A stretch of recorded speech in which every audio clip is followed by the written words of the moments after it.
এদিকে নিজেকে গর্বিত মুসলিম হিসেবে ঘোষণা দিয়েছেন লামিন ইয়ামাল। মুসলমানদের বিরুদ্ধে স্পেন সমর্থকদের উত্ত্যক্ত করার প্রতিবাদে ইয়ামালের পাশে আছে দেশটির সরকার এবং ফুটবল ফেডারেশন। কাজ শুরু করেছে তদন্ত কমিটি। যদি তুমি না লাফাও তবে তুমি মুসলিম। প্রতিপক্ষ মিশরের দর্শকদের খেপাতে এমন কোরাসে মেতেছিল স্পেনের সমর্থকরা, কিন্তু তা উস্কে দিয়েছে বিতর্ক। খেপিয়ে তুলেছে খোদ স্পেনেরই ফুটবলার লামিন ইয়ামালকে, যিনি নিজেও একজন মুসলমান।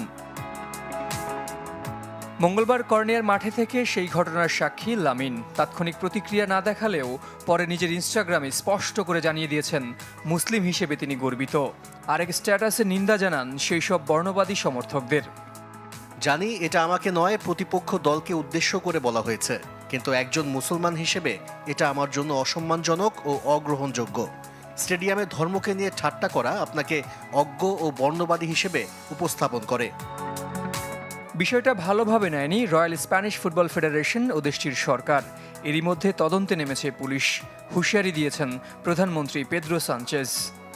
কর্নিয়ার ঘটনা অগ্রহণযোগ্য এবং তা আর কখনো হতে দেওয়া উচিত নয়। আমরা এক অসভ্য সংখ্যালঘু গোষ্ঠীকে স্পেনের মতো বহুতত্ত্ববাদী ও সহনশীল দেশের বাস্তবতাকে কলঙ্কিত করতে দিতে পারি না, যার মধ্যে আমাদের জাতীয় দল ও এর সমর্থকরাও অন্তর্ভুক্ত। মঙ্গলবারের গোলশূন্য সেই ম্যাচের পর উগ্র সমর্থকদের সমালোচনা করেন স্পেনের head coach de la Fuente ও মিডফিল্ডার পেদ্রিও। জহির সাগর, চ্যানেল 24।